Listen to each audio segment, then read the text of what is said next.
Doing an oil change on the old 6.0 Powerstroke. This is 2005, has 57,000 miles on it.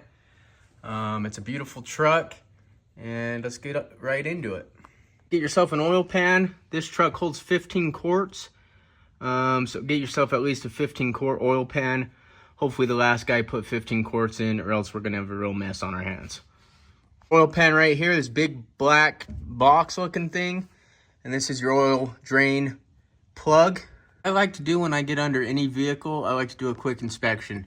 As you can see here, we got a little bit of oil gathering up. That tells me that we got a leak somewhere. I did a quick inspection and I can kind of tell that it's coming from the seal on the oil pan. Not going to fix that now, but that's something you need to be aware of. Just do a quick inspection of your vehicle. It could save you time, it could save you money, and it could save you from losing an engine. With a 19mm socket, I like to use a 3/8 size ratchet. Keeps me from over tightening stuff or breaking a ratchet. 3/8 is a pretty good size for an oil change. Your 19mm on that oil plug, righty tighty, lefty loosey, pull it out, and it's going to be hot if you've been driving it.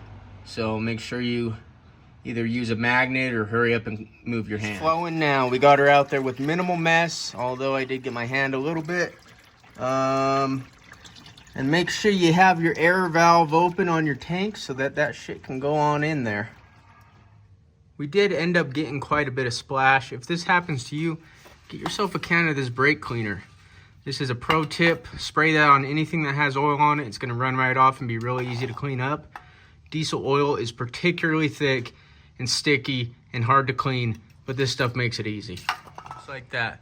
All right, we're gonna keep this drain pan open. We're gonna go up top and remove the filter. A good tool that you can get when you're changing really anything with the cartridge style filters. This is a Lyle 7-piece filter socket set.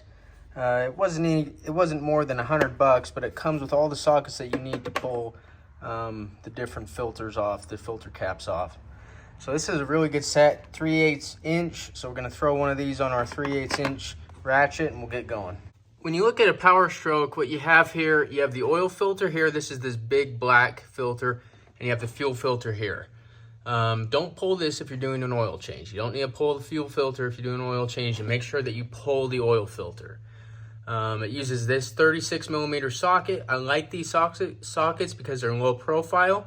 On this engine, it doesn't really matter because you have all this space to do an oil change up top. But if you get on something like a Pontiac or any GM product, really, you're gonna have limited space to be putting a socket in to get onto the filter. So these low profile filters really help you out, and they're kind of a lifesaver when you're doing oil changes. Once again, righty tighty, lefty loosey, and it's probably gonna be pretty tight, so be careful not to break the filter cap. So earlier, if you remember, I told you to leave the drain plug out of the oil pan. So when this pops up after you are unscrewing it, there's a spring in it, will pop up, and it drains more oil out of the oil pan, right? There's less suction on the entire system, so there's gonna be more oil coming out. So make sure you leave that off of there until you get the filter back in.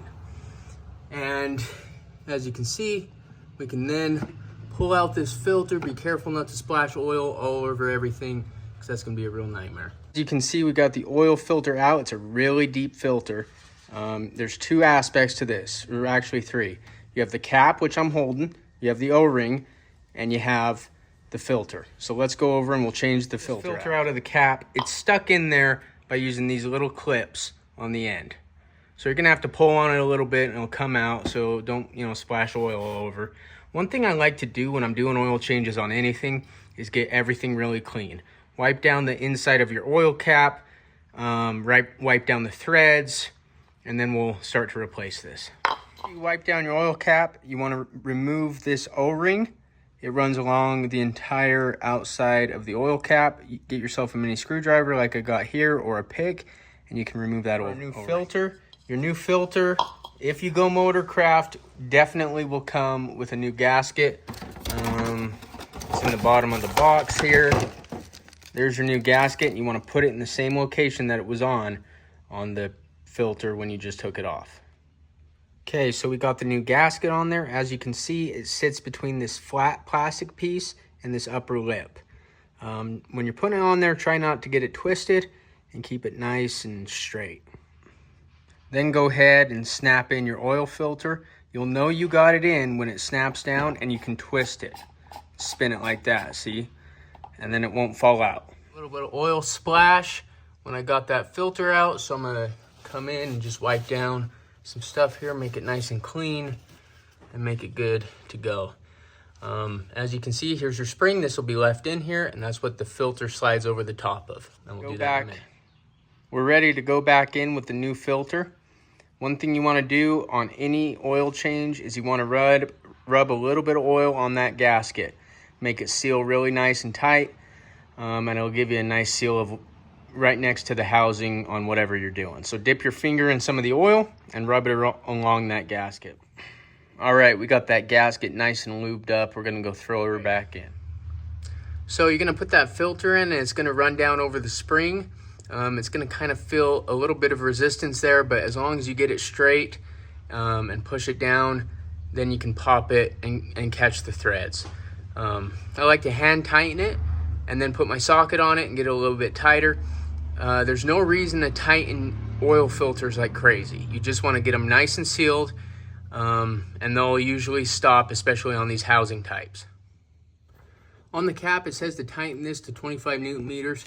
I don't have a torque wrench, and really I'm not going to do that anyway. But what you can see here is this lip is nicely seated against the housing. So that means that you're going to get a really good seal. It's not overly tight. I just got it pretty much hand tight. And really, there's not a ton of reason to go any tighter than just sealing it against the housing.